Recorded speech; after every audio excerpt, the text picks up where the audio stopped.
अस्सलाम वालेकुम, welcome back to my YouTube channel. कैसे हैं आप सब? तो जी आज आपके साथ रेसिपी शेयर कर रही हूँ अंडे कोफ्ते की। तो चलिए आई रेसिपी शुरू करती है। रुकिए ज़रा, पहले मेरे चैनल को जल्दी से फटाफट ज़रा सब्सक्राइब कर देना और लाइक ज़रूर कीजिएगा वीडियो के एंड पे। तो चलिए आइए शुरू करते हैं। बिस्मिल्लाहिर्रहमानिर्रहीम। तो जी सबसे पहले हम लोगों ने प्याज, लहसुन, अदरक इसका हम लोगों ने पेस्ट बना लेना है।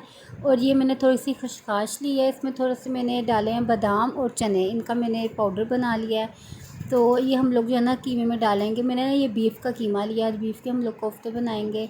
और इसमें हमने जो है ना स्पाइसेस ऐड किए हैं, पाउडर ऐड किया है, और जो प्याज का हम लोगों ने पेस्ट बनाया था ना वो इसमें थोड़ा सा शामिल किया है। उसके बाद इसको हम अच्छी तरह से मिक्स कर लेंगे। तो इसको अच्छी तरह से मिक्स करके ये ना बहुत यानी कि ना यम्मी से जूसी बनते हैं। फिर ऑयल में हम लोगों ने इलायची डालनी है। उसके बाद जो हमने प्याज का और लहसुन अदरक का पेस्ट बनाया था वो शामिल करना है। इसको अच्छी तरह से हमने फ्राई करना है।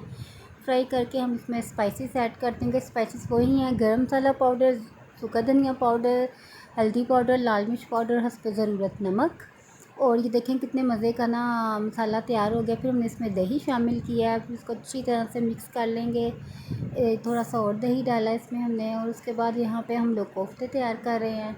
और ये इसमें हम लोगों ने वो ग्राइंड करके डाला ना, इससे ये है कि कोफ्ते टूटेंगे नहीं, तो बड़े अच्छे कोफ्ते बन जाते हैं इस तरह। ये ना थोड़ा सा पाउडर बच गया था, वो जब मैंने ग्राइंड किया था खशखाश वाला, ये हम लोगों ने मसाले में ना शामिल करके इसको अच्छी तरह से मिक्स कर लिया। बड़ा अच्छा सा टेस्ट आ जाएगा इसका ना, आप लोग ज़रूर ट्राई कीजिएगा, बहुत अच्छा लगेगा आपको ना ये न्यू टेस्ट देख के। फिर इसमें हमने पानी शामिल करके अच्छी तरह से इसको मिक्स कर लिया। देखिए कितना अच्छा सा शोरबा सा ना बन गया। फिर इसमें हम लोगों ने कोफ्ते शामिल किए हैं।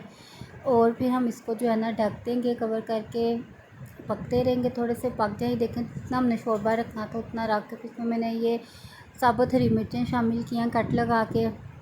और ये गरम मसाला पाउडर जो है ये हमने इसमें डाला, बहुत अच्छा टेस्ट आएगा, टच आएगा। इसमें मैंने अंडे बॉईल करके डाले हैं।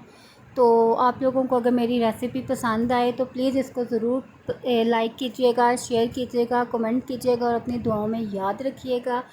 तो इंशाल्लाह जल्द आपसे नई रेसिपी में मुलाकात होगी। तब तक के लिए आपने अपना बहुत ज़्यादा ख्याल रखना है और मुझे अपनी दुआओं में याद रखना है। अल्लाह हाफिज़।